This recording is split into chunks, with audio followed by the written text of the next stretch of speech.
Это физическое страдание, рак, все такое, это такое конкретное. Это должно измениться, это должно измениться. Это не может рассматриваться как что-то, на что надо взглянуть по-другому.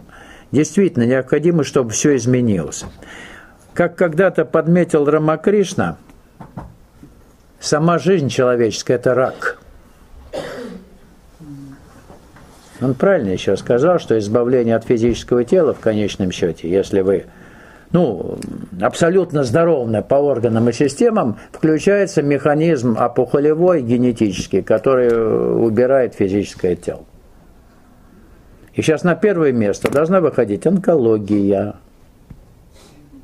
Совершенствуется медицина, и постепенно на первый план выходит онкология. У нас, кстати, страшная статистика по автомобильным травмам. В дорожных происшествиях погибает очень много людей. Не случайно об этом говорят на уровне Медведев, что-то они все пытаются делать. Страшная статистика. Это вот стихийная статистика того сумасшествия повальное, которое наблюдается вокруг. При отсутствии дисциплины внутренней. На Западе вымуштровано, там дисциплина. Здесь нету ее. Правильно? Дисциплина. А тут ее нет. И чем больше будут твердить о пьяных водителях, о пьяных женщинах за рулем, тем больше будет появляться пьяных водителей, пьяных женщин за рулем. Это просто растет в геометрической прогрессии. Сейчас забили тревогу. Вот опять об этом стали говорить. Медведев уже выступил и говорит, у нас вот так очень, как-то он сказал, очень много, но повысилось что-то. Хоть милиция пытается какие-то процентами играть, на 0,5% выше, ниже. Что такое 0,5%? Это все от лукавого. Я как инфляцию вычислял, когда стремительно цены менялись. Не знаете? Я институтом цен, или как это, те, которые это отслеживают, не заведовал. Я просто наблюдал, как растет цена туалетной бумаги за год. Вот вам инфляция, процент. Все. Поняли или нет? Это расходный материал. Выросло сколько процентов? Вот столько процентов инфляции. Понятно или нет? Для меня было очень просто. Что я буду слушать, что они мне говорят? Вот она стоила столько в начале года, в конце столько. Значит, годовая инфляция вот такая. На нее же не повышают искусственно цену. На простую бумагу. Почти газетную. Я не говорю с прибамбасами, с ароматами или еще с чем-то. Вот она шла тогда в 90-е годы. Вот те инфляция. По 100%, по 120%. Вот и все. Институт нужно заводить, чтобы они... Рынок, он сам показывает, насколько все это делается. Рынок же. Хоть и варварский, но он как раз это и проявляет. Ясно? С туалетной бумагой. Наблюдайте ее. Я сообразительный был в то время.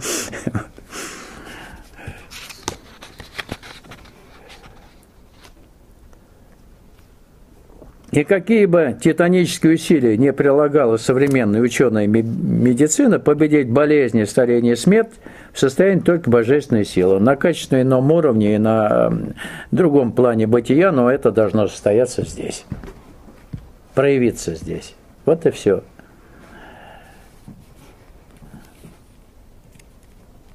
Так что, если вы хотите умереть здоровым, только если попадете под автомобиль. Ясно? А так обязательно пройдете через болезни и все остальное. Поняли или не очень? Тут тоже неохота под автомобиль, да? Вот. Поэтому трудитесь. Чтобы победить уже при жизни здесь то, что называется болезнью. Потому что процесс трансформации, вообще болезнь – это упорное сопротивление процессам принудительной эволюции. То есть мы должны все-таки эволюцию духовную встретить с пониманием, открыться той силе, которая вызывает деструктивные изменения в организме, которые называют болезнями. И тогда как песня будет трансформация, не болезнь. Представляете, слово болезнь заменяется. И все это мягко, щадяще, с любовью по отношению к вам, к вашему телу бренному. Потому что оно должно выносить новую жизнь. Понятно? А так, ну ладно.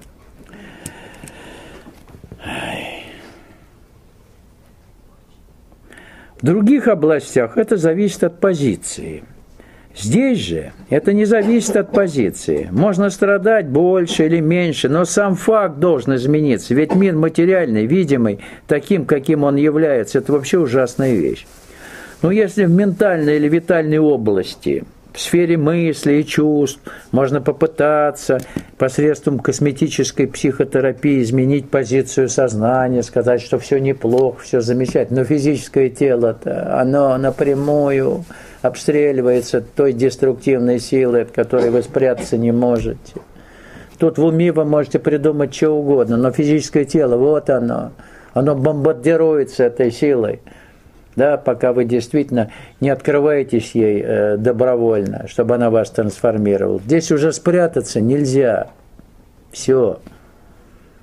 Так что все больные, немощные, инвалиды, вы как-то вот... Выход-то есть. И чем раньше вы начнете использовать этот выход правильно, тем меньше будет проблем с тем, что называется физическое здоровье, понимаете? От него никуда не деться.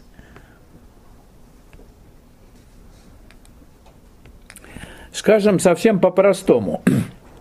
Например, супраментальное существо, обладающее супраментализированным сознанием, если у него тело рак, то он и останется раком. Существо может не почувствовать его, но только если отделит себя от тела. Так что для настоящей трансформации, вот интересная она вещь говорит, требуется, чтобы тело тоже достигло гармонии над всеми болезнями, над всеми обстоятельствами. Вот она, интересно, пытается смоделировать вновь новую супраментальную жизнь на Земле в старом физическом теле.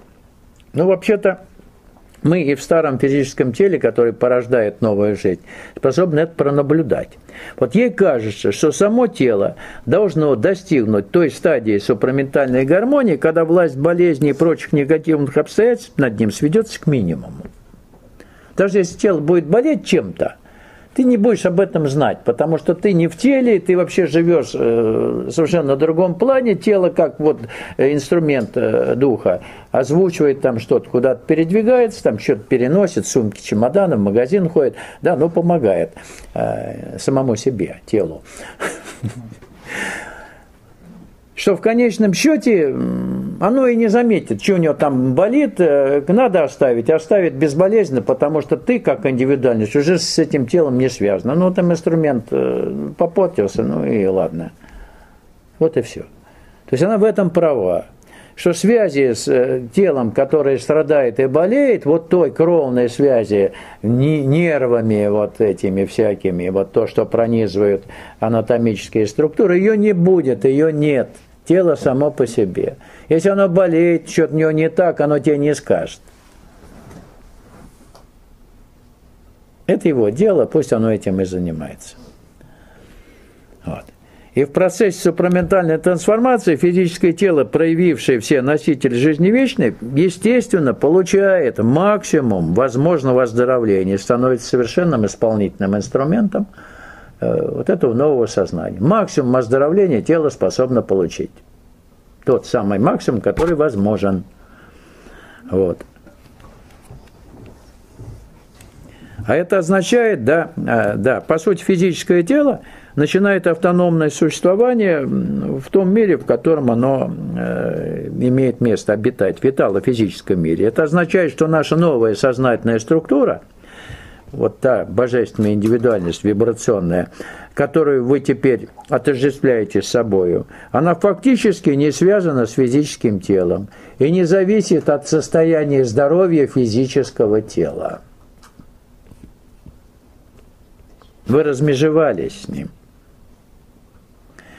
Вот невозможно размежеваться только с костной структурой. Костная структура, она тесно соседствует с вибрационной основой.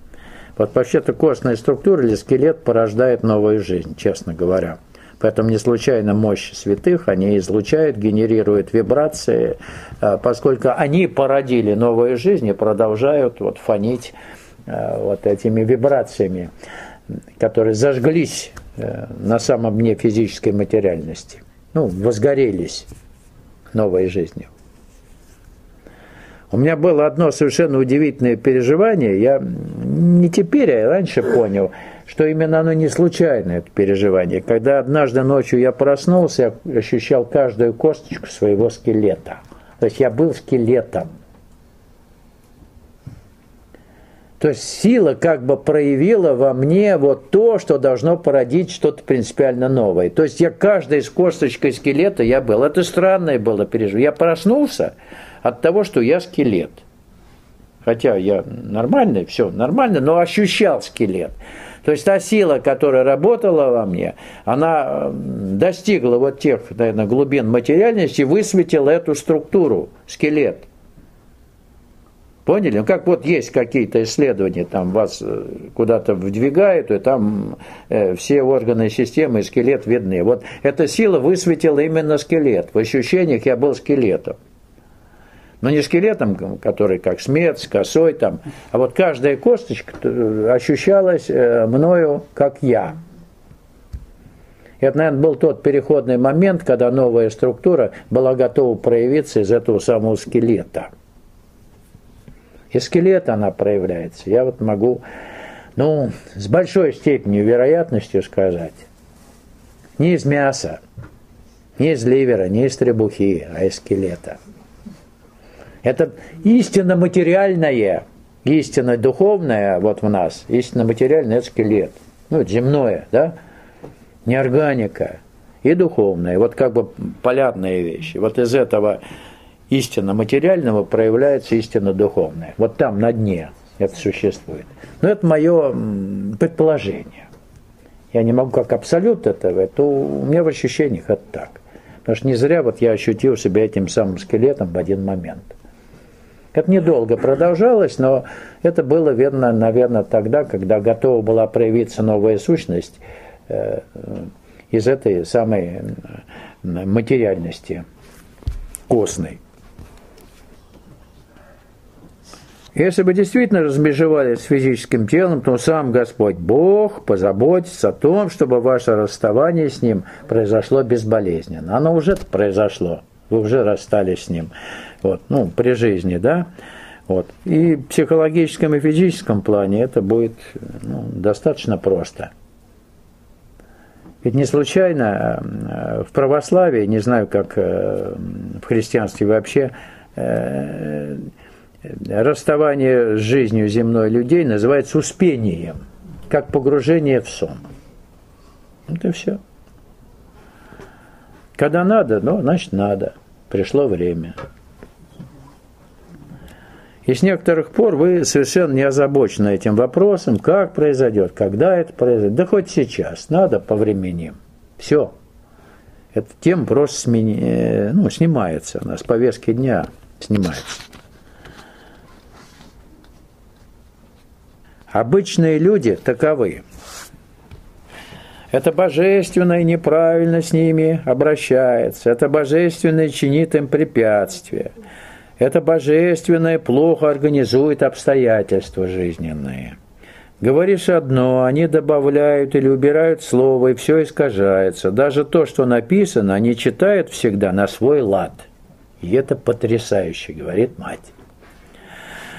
Обычно весьма недалекие в духовном плане люди все время сетуют на несправедливость Господа по отношению к ним. Они знают, что Он есть, вроде бы в это верят, но как-то несправедливо Он к ним относится. Несправедливо. То есть к их эгоистической персоне Он всегда несправедлив.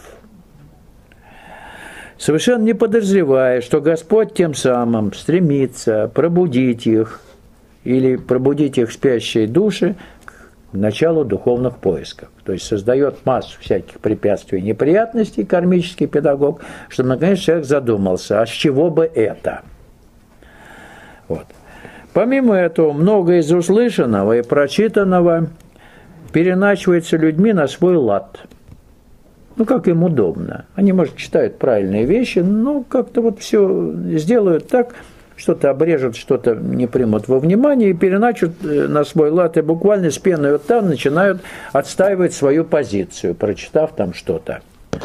Вот так одна женщина, это случай из практики, долго уверяла меня в том, что в какой-то из наших книг я сказал то-то, и она взяла это на вооружение. Я ее долго уверял, но недолго, я долго не уверяю. Я говорю, я не мог так сказать, я не мог так написать. Ну, не мог, просто. Вот, как она мне сказала, то, что она произнесла, я говорю, я так написать не мог. И сказать не мог. Так что вы не правы. Вот. Но она упорно настаивала на своем. Ну, женщина, что тут поделаешь? С женщиной связываться ее. С мужиком еще можно договориться. Стакан другой приняв в свое время. А тут вот бесполезно. Она уперлась и все. Наконец я не поленился. Оказалось, что эта книга, нашлась эта книга, здесь же вот прям, она вечером пришла к нам в Москве по окончании занятий, нашлась книга, я говорю, покажите. Она листает, нашли мы то место. В результате это оказалась фраза, которую она вырвала из контекста. Так ей, по-видимому, было удобно оправдывать свое нежелание следовать данным мной рекомендациям. Она взяла придаточное предложение, которое просто отрицает вот тут. То есть все до наоборот, и ей это понравилось. Но придаточное предложение взяла, оно должно было исключать там вот. А она взяла, и это мне нравится. Вот и хорошо. Я говорю, да, вот видите. Ну, вы же так сказали. Я говорю, ну, вы же читайте. Русский язык надо все-таки знать немножко. Или вам так удобно его не знать? Вот такая была ситуация. Так что читайте внимательно первоисточник. В книгах есть все необходимое для полномасштабной творческой реализации пути сознательной эволюции. Правильно читайте только. Без купюр.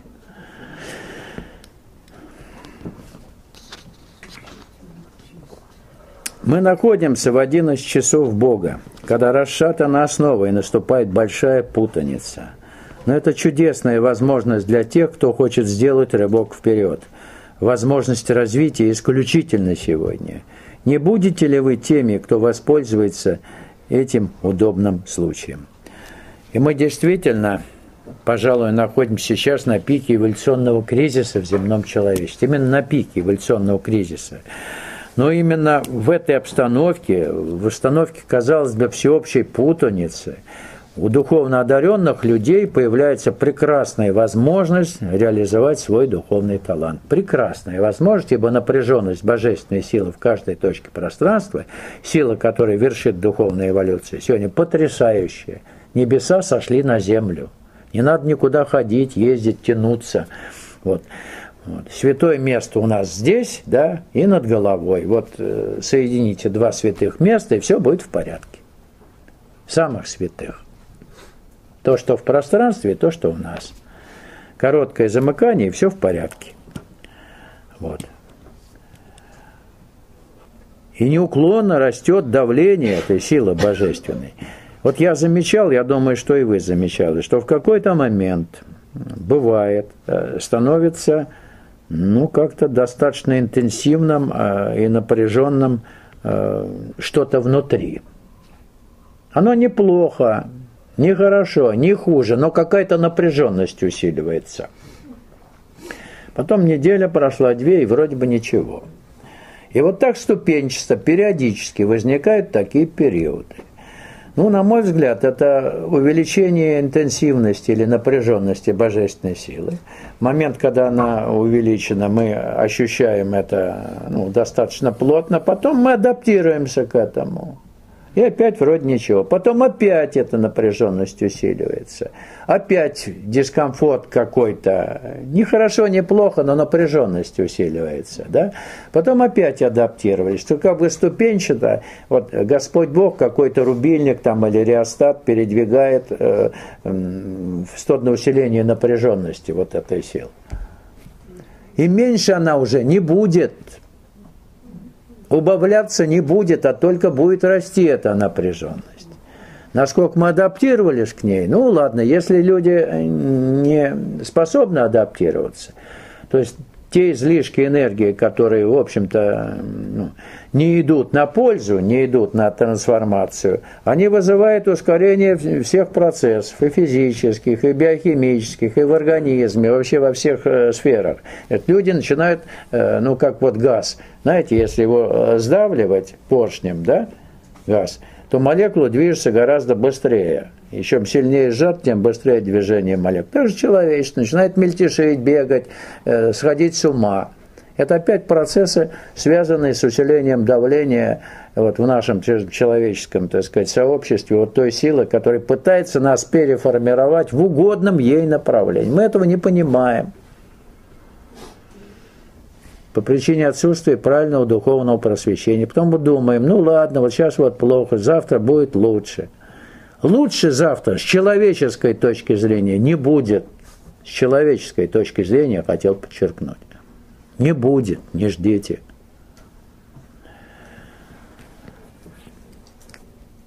Так что не упустите свой шанс, ибо действительно час Бога уже настал, и другой такой возможности может и не быть. В вашей жизни, в ваших воплощениях. Вот в сегодняшнем, да, вот есть возможность реализовать этот шанс. В сегодняшнем воплощении это факт. Что там дальше будет, мы не можем это предугадывать. «Кто мы такие, — говорит мать, — что за люди? Они думают о себе, Боже мой, как я велик!» Если у них есть маленькая воля или маленькое понимание, либо они делают маленькие усилия к совершенству, они думают, они считают себя необыкновенными и великими. Она смеется. Видите, вот, великие и необыкновенные. У них там чуть-чуть что-то зашевелилось, вот где-то зачесалось, там в причинных местах они, за духовные переживания это принимают, вот все как замечательно. Вот она смотрит на них и смеется. Они к ней приходят и вот все рассказывают. Вот. То есть она говорит о людях, которых она наблюдает в ашраме. А тех, чуть продвинувшихся в духовной работе, но в силу своей малости эгоистической, они уже возомнили себя великими духовными делателями. Приходят к ней с этими достижениями, ей рассказывают, чего они достигли. Вот. И это ей видится очень смешным. У меня было видение всего мира, всей земли, всего человеческого усилия, всех людей, всего. Мы живем в обмане, в обманном мире. И это ужасно. И более того, мы обманываем себя больше, чем хотим обмануть других. Иными словами, мы не видим ничего, как оно есть на самом деле. Это прозрение нового сознания, глядя на окружающий мир, это действительно так. То есть действительно мир людей окончательно погряз сегодня в обмане, в самообмане, во лжи, в малой или большой, ложь повсеместно, в крови, в страхе, в агрессии, во все, что происходит, новостное телевидение нам демонстрирует. Вот. Состояние сегодняшнего мира. И он действительно не может сколь угодно долго существовать в таком ужасном виде. Действительно неминуем вот тот очистительный огненный катаклизм, о котором говорят все пророческие писания. Что-то должно измениться конкретно в этом мире. Материальность его должна измениться, и катаклизм будет огненным, не водным. А вот та энергия, огненная энергия, вот Елена Ивановна в Агни-йоге говорит, да, об огненном мире, огненная энергия. Огонь, вот та сила, пожирающая, сжигающая все, что нечестивое, и оставляющая только то, что должно проявить себя в новом свете. Вот что ждет. Это на самом деле ждет. Этого пугаться не надо. Те, кто живет просто в человеческом обмане, они ничего не пугаются. Их напугать нечем. Они пугаются всего, потому что чем-то новым их напугать нельзя. Добавить, если это, все это ерунда.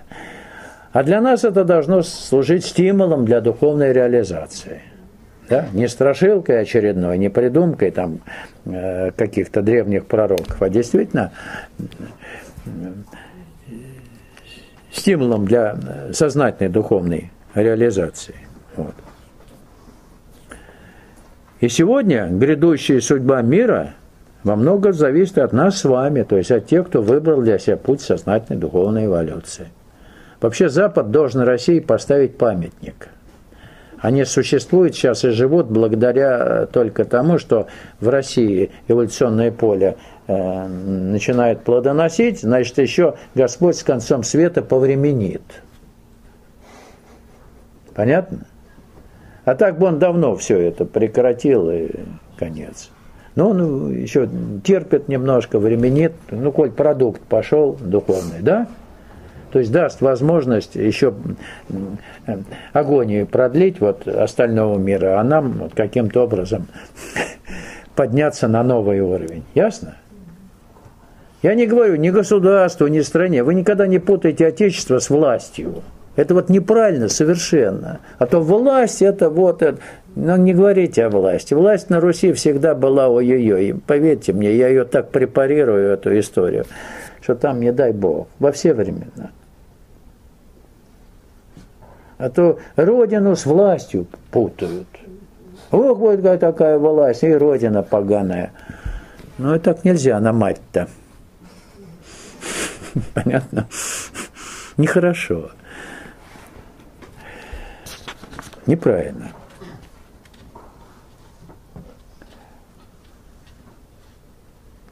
Сейчас тело или сознание тела знает заранее, что произойдет. Оно знает заранее, что люди собираются ему сказать. Но действительно, новое супраментальное сознание взаимодействует уже с окружающим миром, в частности с людьми, исключительно на уровне вибраций. Ну, на невербальном уровне, не на уровне слов. И для него теперь многое вовсе не является тайной. Да, и отчетливо видите, например, некоторые грядущие события, которые еще только формируются, но готовы проявиться. Это видно. Вот. Потому что прежде чем проявиться в материальном мире, они формируются на тонком плане и считываются новым сознанием именно оттуда. То есть то, что должно как произойти, в ряде случаев оно очень хорошо просматривается. И когда люди делают что-то не так, как подобает, а это бывает очень-очень часто, ну, как правило, да, вот, вы сразу видите, к чему это приведет. Но говорить людям об этом совершенно бесполезно, все равно они поступят по-своему. Иногда можно сказать, но проверено, поступают всегда по-своему. Ну и пусть, это хорошо. Как же учиться-то? Что они будут все время вас слушать, что ли? Нет, они должны шишек набить, нормально, синяков. Правильно или нет? А то есть некоторые люди, иждивенцы, говорят, вот скажи, а как мне вот сейчас поступить? А потом говорят, это не я, это мне Александр Васильевич сказал. Я уже не говорю ничего. Некоторые вещи я не советую просто. Я бы не стал этого делать. Ну, понятно, что он будет делать по-своему. Много недавних примеров, вот совсем... Если вам что-то очень хочется, ну, полгода подождите. А? Может, раз хочется. Особенно в любви. А ну все, бегом, вот сейчас, вот я понимаю, вот сейчас упущу шанс. Ну, ясно, что глупость будешь делать. Ну, делай. Какой шанс ты упустишь? Очередной шанс упустишь поступить правильно. Это факт. А сделать глупость, да. Это я так вот, к примеру.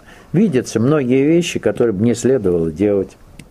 Вот. А что касается вот, мыслительной сферы людей, которые намереваются вам что-то сказать, то бывает так, что просто распознаются эти вещи мгновенно, до их озвучивания. Это поначалу кажется странным, но ты со временем к этому привыкаешь.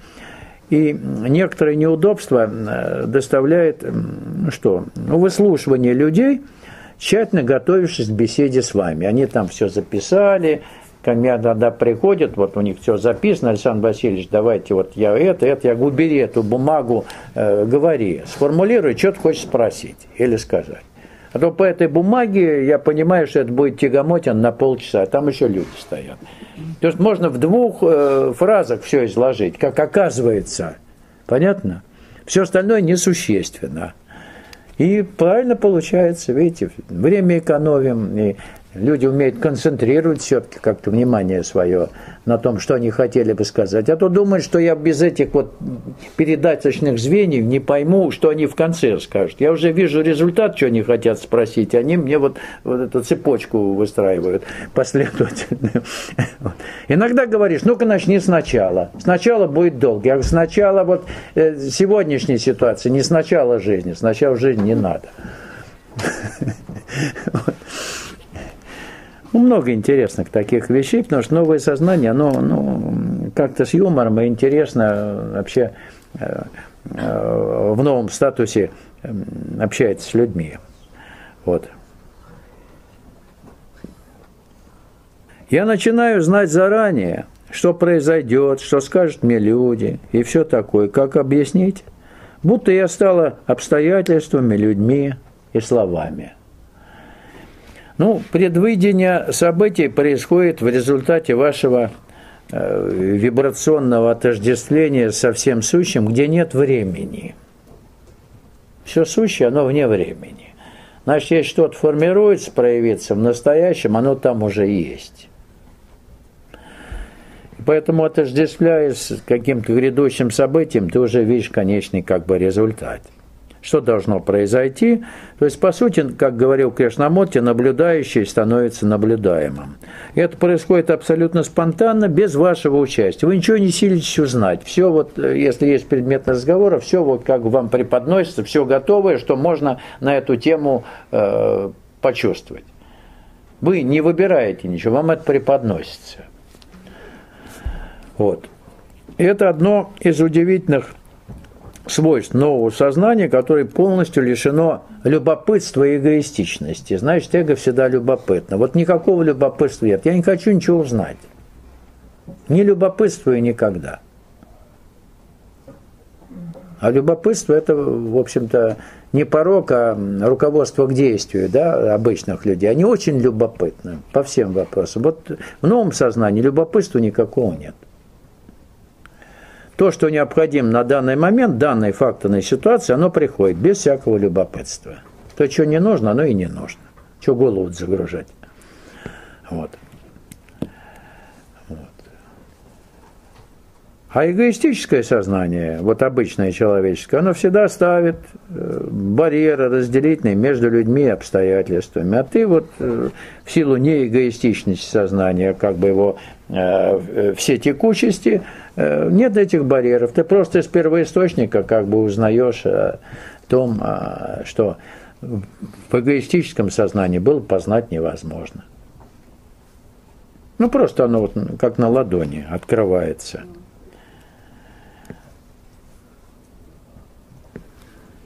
Это знание через отождествление.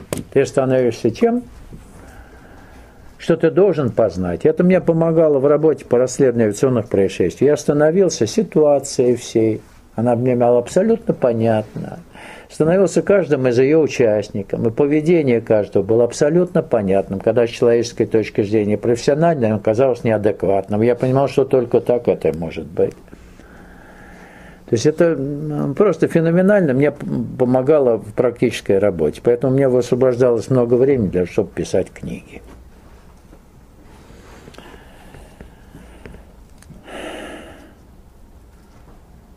Ведь и у меня есть множество обстоятельств, усложнений, людей. Все так запутано. Но позади есть не просто сила, это сознание силы, это как улыбка. Улыбка, которая знает все, и это так. Так что, когда я спокойно, то словно нет больше ничего, и все чудесно. А затем, как только люди начинают со мной говорить, и я вижу кого-то, приходят все усложнения. Они всегда создают путаницу из всего. Люди. Обязательно. Так не бывает. Чтобы путаницу люди не создавали. Так вот, новое супраментальное сознание, оно нисколько не захватывается всей той путаницей, которая свойственна миру людей. В большей степени невежественных людей. Оно всегда пребывает в покое, это новое сознание, и действует из состояния покоя. И это становится для вас непреложным фактом. И за всем этим, за наблюдением и за действиями, нового сознания, стоит действительно теплая улыбка. Улыбка прямого видения всего и вся. Вы все видите. И это радует. Ну, видно все. Не надо ничего дополнительно, не надо печати ставить, справок приносить. Все видно. Статус психического человека видно. Вообще видно все. Что будет, что было. Но это поначалу как-то даже странновато казалось, потому что вроде бы ты вторгаешься как бы в интимную жизнь или в личную жизнь людей, но ты не вторгаешься, оно просто как на рентгене, и ты с этим ничего поделать не можешь. Вот. И потом к этому привыкаешь, конечно. Ну, привыкаешь, точно начинаешь улыбаться. Вот знаешь, да, вот уже, и улыбка, потому что конечный результат понятен. Вот. То есть удивляешься этому состоянию, не перестаешь удивляться, поэтому и улыбаешься. А так что улыбаться-то, как дурачок? Вот. И если люди с ментальным сознанием не могут себе представить, как можно жить и действовать без активной работы ума, то обладателям суперментального сознания, которым хорошо знакома их прошлая ментальная жизнь, им действительно есть что сказать своим ментальным оппонентам. Они сегодня не знают, эти люди, которые живут в суперментальном сознании, как это вообще с умом жить, и как же это ужасно было жить. То есть оппонент наоборот. Те не представляют, как жить без ума, а в новом состоянии сознания вообще какой ужас, как жить с умом. Вот это ужас, потому что ты жил с умом и понимаешь, вот, что без ума-то оно проще,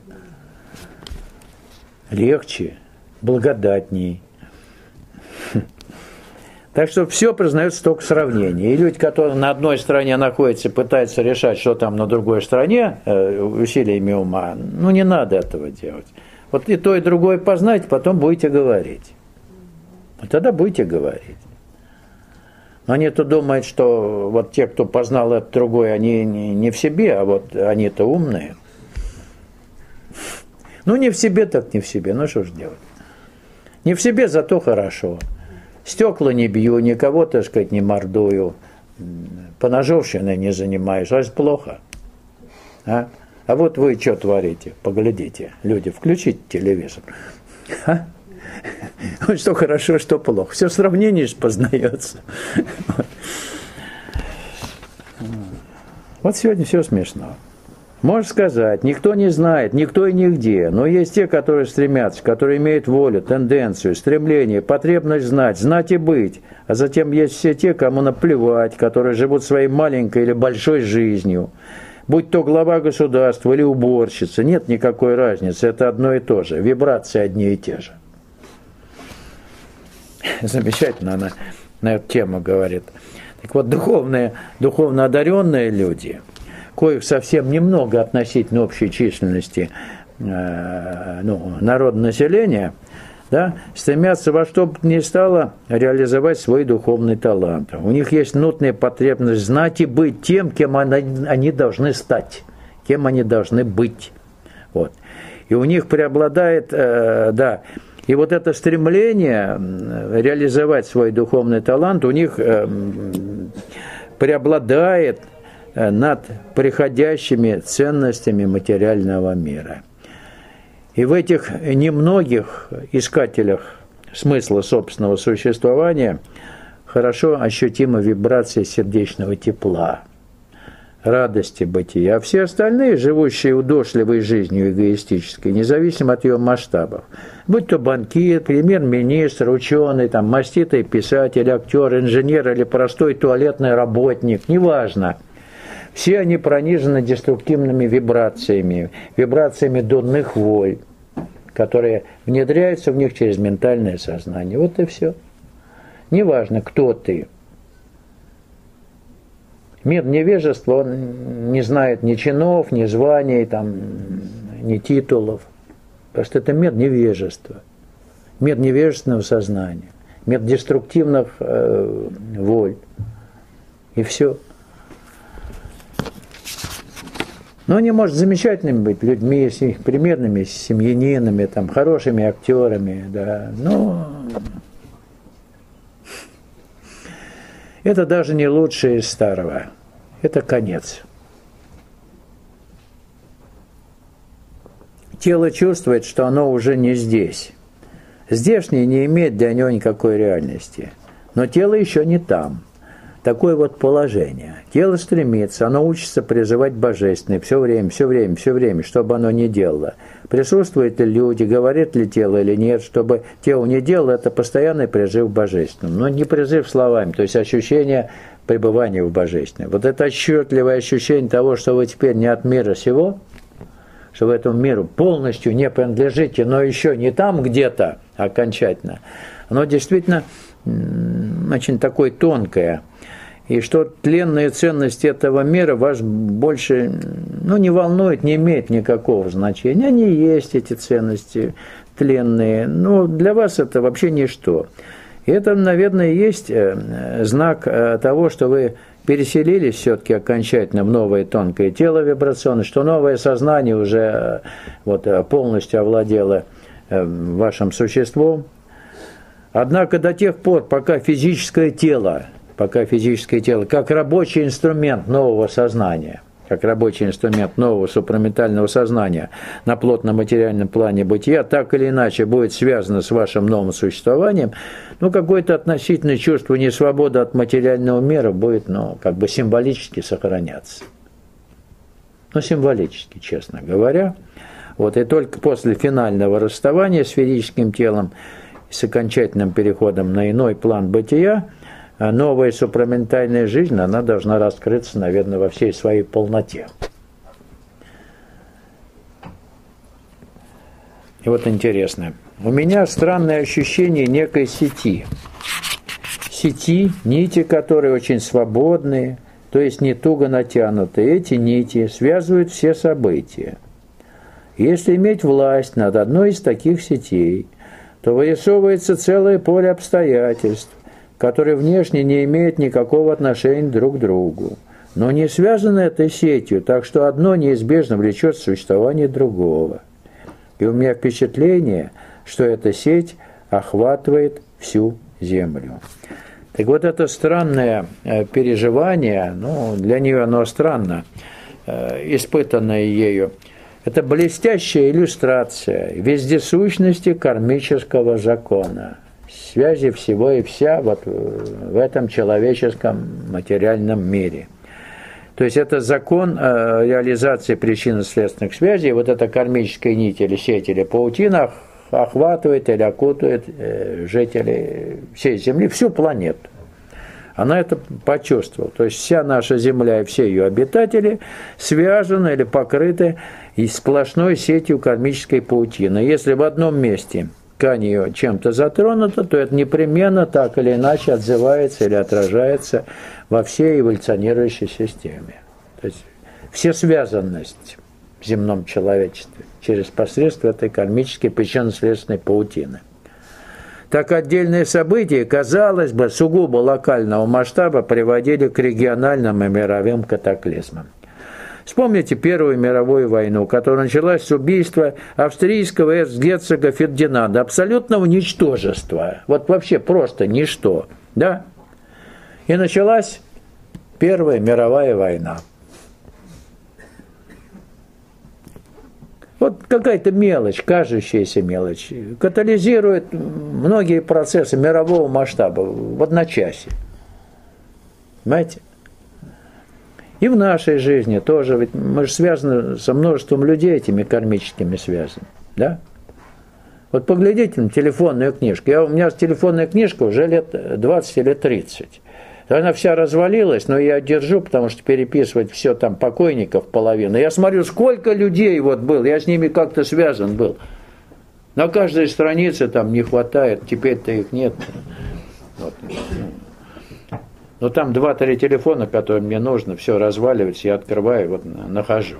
Что переписывать, я с ума еще не сошел, потому что я пытался переписать, но решил не переписывать. Пусть она мне дослужит до конца, ее резинкой перетянула, и нормально. Сколько там людей. И я их всех знал, понимаете, они же были реальные люди, как-то я с ними был связан. Боже мой, как я особо-то не активным был в этих связях. А есть столько активистов в этом плане. Представляете, сколько у вас-то? Может, наверное, в этом вашем компьютерном-то аппарате, там как начнете от А до Я, Еще живые, наверное, есть. Когда мертвые, это ладно. Они уже отыграли первый тайм. Вот, понятно? Вот. Так что много кармических связей-то у нас оказывается. Но чем меньше, тем лучше. Понимаете, да?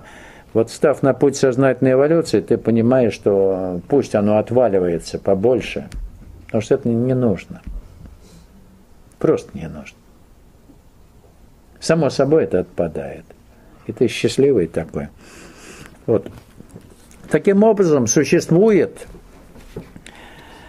взаимосвязь всего и вся на планете. И кармический закон через посредство формирования кармических связей стремится привести всю систему в состояние динамического равновесия с целью создания в ней оптимальных условий для духовного плодоношения. Вот кармический закон регулировать пытается вот эту всю человеческую систему, создавая максимально возможные условия для духовного плодоношения. То есть болезненно что-то оперирует там, но все, но стремится гармонизировать, дать все-таки возможность этой системе духовно плодоносить. Понятно? Вот она очень четко это почувствовала, отметила. Так вот, полная независимость от действия кармического закона в освобождении из кармической паутины происходит только при окончательном переселении вашего сознания в новое тонкое вибрационное тело, в носитель жизни вечной. Эта новая тонкая вибрационная структура никак не связана с кармической сетью. Все, она над ней надстоит. Ты выходишь из-под влияния кармического закона. И тогда есть возможность влиять незримо на ситуации, которые требуют корректировки уже надстоящей над кармическим законом. Не намеренной, не вы это делаете, а это происходит незримо, но с вашим участием. Видите, сколько интересного открывается в возможностях влиять на те или иные события в мировом масштабе или в индивидуальном каком-то варианте, понимаете? Без вашего участия, но через вас. Через посредство той энергии, которую вы теперь несете в своем новом качестве. Вот. И это очень важно. Важно в эволюционном плане, ибо спасшийся сам может помочь спастись и многим другим пленникам этой кармической паутины или сети. Как говорил Серафим Саровский, спасись сам, и вокруг тебя спасутся тысячи. То есть выйти из кармической паутины, можно помочь. А так вы все взаимосвязаны, вы не можете, у вас нет никакой свободы, вас дергают за эти вот ниточки. Марионеточное поведение. Вы не можете объяснить, почему поступили так или иначе в какой-то ситуации. Вот не можете объяснить, никак. Никакой логики нет. Вот почему поступили так, и стало все плохо. Нет, чтобы поступили так, и стало все хорошо. Ну, не бывает, что все хорошо. Вот все плохо почему-то. Было так, что все хорошо. На сколько? На полчаса? Ну, чтобы уж было вот хорошо как следует. Нет, вот видите, получили удовольствие, платить за него надо. Это было вроде хорошо, а потом раз, и все опять нехорошо. Видите, как интересно.